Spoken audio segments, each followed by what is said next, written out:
Bonjour à tous. Le préfet du Jura durcit les sanctions contre les chauffards. L'an dernier, les accidents de la route et le nombre de blessés ont bondi de 45% dans le département. En réaction à ce chiffre très préoccupant, la préfecture a pris des mesures drastiques. La durée de suspension du permis est allongée pour de nombreuses infractions, comme les excès de vitesse, la conduite sous emprise de l'alcool ou de stupéfiants, le refus d'obtempérer ou encore le téléphone au volant. Ceux qui ont déjà commis des infractions par le passé seront également plus durement punis. Et puis la cité de la gastronomie est en deuil. À Dijon, 3 établissements ferment leurs portes. Il s'agit de la cave de la cité, la table des climats et le comptoir de la cité. Tous 3 appartiennent au groupe Épicure. Ils avaient été placés en redressement judiciaire il y a 1 an et le tribunal de commerce de Dijon a rejeté leur plan de continuation.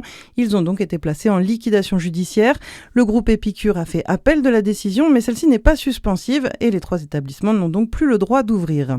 Et puis, bonne nouvelle à Dole, l'école Louis Pasteur est finalement épargnée par les fermetures de classes. Elle compte actuellement 8 classes et 168 élèves en maternelle et en élémentaire. Mais les mobilisations se poursuivront partout dans la région et notamment dans le Jura, puisque 17 suppressions de postes d'enseignants sont encore prévues pour le moment. Dans l'actualité nationale, un père de famille a été mis en examen dans le Haut-Rhin. Il aurait séquestré son fils dans une camionnette pendant 1 an. Le petit garçon de 9 ans a vécu un véritable enfer. Il a été retrouvé nu, dénutri au milieu de déchets et d'excréments dans un village à 20 km au sud de Mulhouse. La belle-mère de l'enfant a également été interpellée. 5 élus insoumis portent plainte après des attaques racistes, parmi eux Bali Bagayoko, Daniel Obono ou encore Carlos Martins Bilongo. Ils dénoncent notamment un courrier détournant Tintin au Congo qu'ils auraient reçu à l'Assemblée nationale. Un mot de sport pour finir avec la victoire du DFCO hier 2-0 contre Bourg-en-Bresse.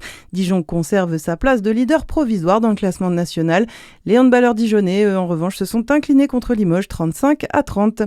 C'est tout pour l'actualité près de chez vous. Très bonne journée sur Fréquence Plus.